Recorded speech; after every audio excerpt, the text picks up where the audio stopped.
নমস্কাৰ। আগন্তুক 40টা দিন খুব গুৰুত্বপূৰ্ণ হ'ব 5 ৰাশিৰ ব্যক্তিৰ কাৰণে, কাৰণ শনিদেৱ অস্ত হ'ব।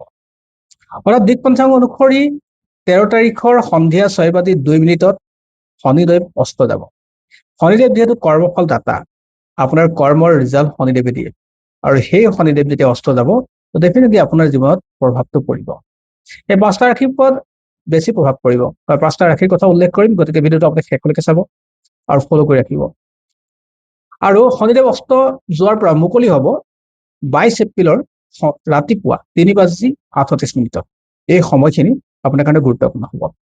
প্ৰায় 40টা দিন শনিদেৱে আপোনাৰ কৰ্মত লুটি-বাগৰ কৰাই থাকিব। একেটা কামকে দুবাৰ কৰাব, কামবিলাক হৈ নোহোৱা হ'ব, সমস্যা বাঢ়িব কৰ্মত, আপোনাৰ ক্ষেত্ৰত ডিলে কৰিব কামবিলাকত বিশেষকৈ।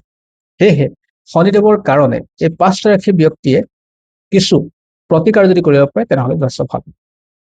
এই 5টা ৰাশিৰ ভিতৰত প্ৰথম ৰাশিটো হৈ গ'ল কুম্ভ ৰাশি, যাৰ শনিৰ ছায়া চাতি চলি আছে। দ্বিতীয়টো হ'ল মেঘ ৰাশি, তৃতীয়টো হ'ল মীন ৰাশি, চতুৰ্থটো হৈ গ'ল সিংহ ৰাশি, আৰু তাৰ পিছৰ ৰাশিটো হৈ গ'ল ধনু ৰাশি। আৰু এই 5 ৰাশিৰ ব্যক্তিয়ে শনিবাৰ দিনাখন আপোনাৰ ওচৰত থকা কোনো যদি দুখীয়া দৰিদ্ৰ মানুহ আছে তেওঁলোকক মিঠাতেল দান কৰিব পাৰে। ওচৰত যদি শনি মন্দিৰ আছে, শনি মন্দিৰত মিঠাতেল দান কৰিব পাৰে, শনি মন্দিৰ দৰ্শন কৰিব পাৰে। তাৰোপৰি যদি মচি আছে, জোতা চিলাই কৰা মানুহ যদি আছে, তেওঁলোকক পাৰিলে হেল্প কৰক। তেওঁলোকক পাৰিলে চামৰা দি দান কৰিব পাৰে। তেওঁলোকক বেজী বা তেনেকুৱা ধৰণৰ লোহাৰ জাতীয় বস্তু যি প্ৰয়োজন হয় তেনেকুৱা বস্তু যদি দান কৰিব পাৰে তেওঁলোকৰ কাৰণে ভাল। গতিকে যিসকলৰ এই 5টা ৰাশি ব্যক্তি এই 5টা ৰাশিৰ কথা উল্লেখ কৰিলো, তেওঁলোকৰ ক্ষেত্ৰত কিন্তু কিছু সমস্যা আহিব। আপোনালোকে নিশ্চয় অনুভৱ কৰিব গ্ৰহবিলাকৰ গোচৰ যথেষ্ট কথা থাকে। শনিদেৱ যিহেতু অস্ত যাব, শনিদেৱে পূৰ্ণ যিটো পাৱাৰ থাকিব সেইটো কমি সেয়েহে আপোনালোকৰ সমস্যাটো বাঢ়িব।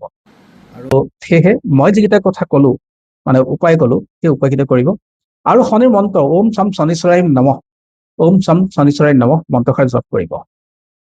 বিভিন্নজনলৈ শ্বেয়াৰ কৰি দিব, যাতে সকলোৱে এই উপায়কেইটা কৰি যিসকলৰ ৰাশিৰ কথা ক'লো তেওঁলোকে উপকাৰ পাব পাৰে। ধন্যবাদ।